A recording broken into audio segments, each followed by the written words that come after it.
Assalamu alaikum wa rahmatullahi wa barakatuh. Now, inshallah, we are going to move into our next session, next discussion, inshallah.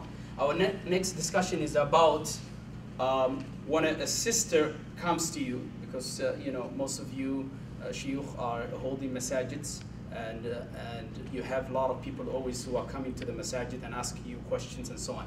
So if a sister comes and she asks for a divorce, right? For example, maybe her husband is in another country, he's away been many years, and she wants to get a divorce because maybe she wants to move on and she wants to marry another person, but she's sticked with this person, and this person is not able maybe to come all the way to Canada or to America or wherever she is or wherever he is. They're not able to get together, but they are married. And one of them denies and says, you know what, I'm not going to divorce you. Especially, you know, the man these days, you know, it's not that easy to let go woman, right? So he says, you know, I'm not going to let you go, right? So in that case, so what should be the answer of the shuyukh, and what should people do about that? What should that sister should do? So inshallah we'll start this time with inshallah Sheikh Navaid Aziz inshallah. طيب الحمد لله والصلاة والسلام على رسول الله وعلى آله وصحبه ومن والاه أما بعد. Just to paint a picture of what's meant to happen traditionally is that had we been in a Muslim country and this is what's actually happening, the qadi, the judge in the community, he would have taken care of the situation. So now when you live as a minority, particularly a Muslim minority living in a non-Muslim land, the situation arises when you don't have that judge. What do you do in that situation? And this is why, you know, quite a few fatwa councils have come together and come up with various pieces of advice. Generally, they advise that there's a council inside of that city or inside of that country that handles such situations. So in England, you actually have the Sharia council that will deal with these cases of what they call khula, when the woman wants to be separated from the man. Particularly what we do in Calgary is that we have a council where a woman will come and she'll present her case, she'll, you know, give all the evidence and proof that she has, and then the council will judge based upon that. They'll try to reach out to the husband. If the husband is non-responsive, then we give them 60 days, and within 60 days, if he doesn't respond, we, you know, do fasakh of the aqd, or we nullify the marriage contract that is there. So in such a situation, I think it's important to realize that there may not be a 100% right answer in this situation because there is no Muslim judge, but I'd like to hear what the other two mashayikh have to say in terms of how they handle the situation, inshallah. I would like to, inshallah. So inshallah, since the Sheikh talked about some, so inshallah, then what could be in Islamic Sharia, right? I know we are living in North America and so on. In Islamic Sharia, right, most of us, they were married by Islamic Sharia, and then tomorrow they want things to be done also in Islamic Sharia. So what in Islamic Sharia, specifically, you give an answer that the sister who wants to be divorced, but her husband is not with her, is away out of the country or somewhere else? Of course, when it comes to khul, there are many reasons for it. Sometimes maybe the husband is not there or can't be there. And in Islam, the women also have their rights also. And if they want a divorce, they can come to, like Sheikh Navaid mentioned about the Islamic country, you'd have a Muslim court, and where you have a judge that will take care of that. But there are some cities, and I know, like you mentioned, like in England, of course, they have councils and so forth, and some cities will have it. But some cities, you don't have that. You don't have any of that. Yeah. So, and smaller cities and so forth, and so the women don't have any access to, you know, like certain, those types of councils. And so you just, you know, the best you can do in that matter is just go to the person of knowledge, of respect, and the Imam in that area, and inshallah they'll listen to it. And sometimes it's very important also, you know, a person of knowledge, of course, is going to try to listen to both sides. So that, in some occasions, you'll have a sister coming, and sometimes the sister, mashallah, she wants things to be done really quickly because, you know, she's found somebody else, you know, really quickly. And so, and if you listen to only her side, of course, you're not going to get the whole picture of what's really happening and so forth. And sometimes they might say, okay, you know, this my husband is not here, and he might be there, you know, he might be in town, but that happens a lot of times. And so, you know, you have to, a person of knowledge, of course, will take it, you know, one step at a time. We'll make sure that the evidences are there, and then, you know, act accordingly. concerning each situation. Each situation also is a little bit different. Sometimes the sister is, just got married, and all of a sudden she's here and her husband is back home. Maybe she didn't want to get married to start with, and so maybe the ruling here might not be even a khul. It might just the marriage itself can be invalidated because she hasn't even approved of the marriage yet, and so that can also happen if those things are verified. Verify with the elders also, maybe in the family or the people in the family. Just make sure that all the facts are straight, inshallah, and think even if you don't have a counsel, sometimes you don't.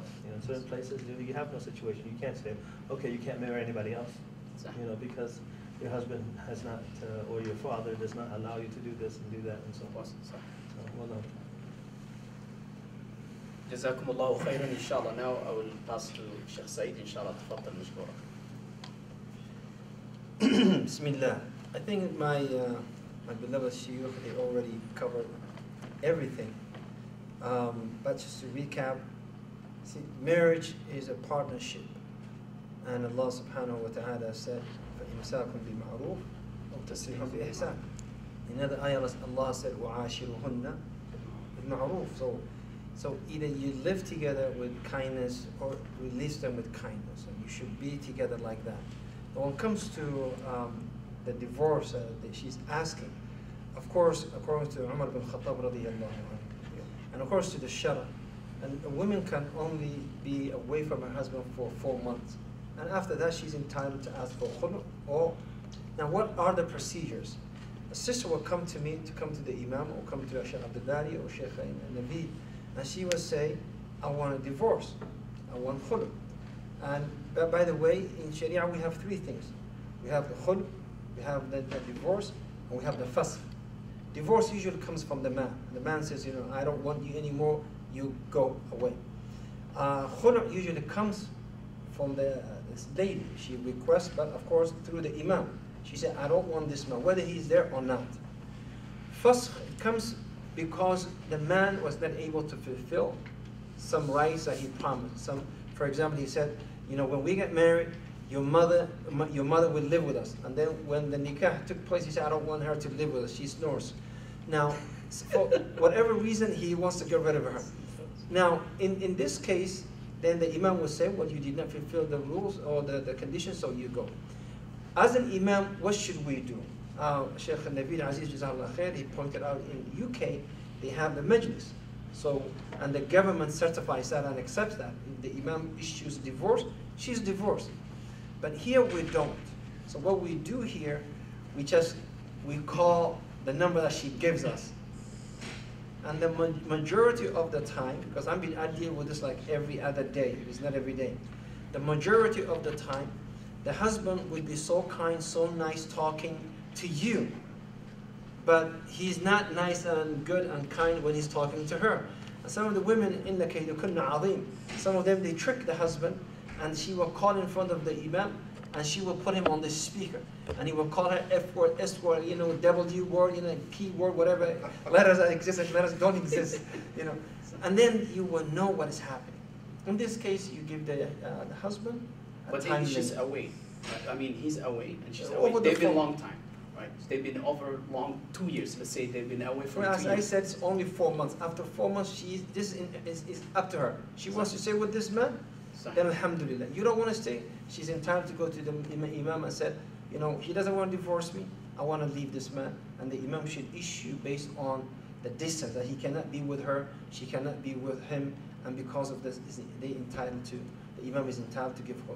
But a lot of Imam, the reason I'm saying all this, a lot of Imams, especially in the city of Toronto, they're very quick to give khulwa. The sister will come to me, Brother Saed, and Brother Saed, he said, I can't do it, because your husband, you want to get khulwa is because he's telling you this city, for example, or this place is not good to deal for our children. Let us go home, or we can raise our children. But she wants to be in this society.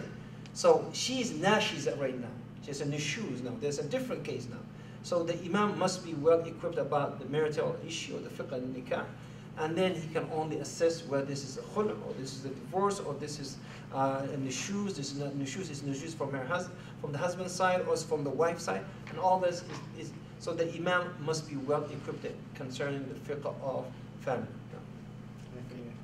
Inshallah, jazakumullahu khairan, and may Allah subhanahu wa ta'ala reward you, and may Allah subhanahu wa ta'ala reward the shuyukh who have shared with us the beautiful time. And inshallah, the one last thing I want to, inshallah, everyone give him 15. I support this channel as long as khair. وَتَعَاوَنُوا عَلَى الْبِرِّ وَالتَّقْوَى. Brothers, inshallah, help the brothers, and inshallah, spread the word of da'wah, and each one of us is ala thaqra. You know, whatever you're doing for the sake of Allah, so keep it up, and sign up and subscribe to this channel.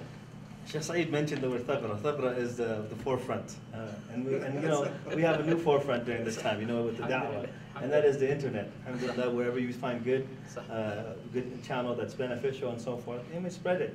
You never know what other people will benefit, who will benefit from it, whose lives will change as a result of it. So if you find any good, you know, it's always good to convey the message and, you know, spread the good, inshallah. I'm a firm believer that you can never have enough Islamic YouTube channels, because there's so much nonsense and garbage that's out there on YouTube. So if you have a channel that's trying to, you know, present the khair, present goodness, I think you should definitely be a part of it. So if you haven't subscribed already, it's not too late. Go ahead and do so right now. It's usually on the bottom right, just under the screen. It says subscribe. Click on it right now. Don't delay. Jazakumullahu khairan, may Allah subhanahu wa ta'ala reward you again, and jazakumullahu khair, brothers who are watching there, and sisters. May Allah subhanahu wa ta'ala all of you reward you, and may Allah subhanahu wa ta'ala gather us all in Jannatul Firdaus al-A'la, wa akhiru da'wana alhamdulillahi rabbil alamin.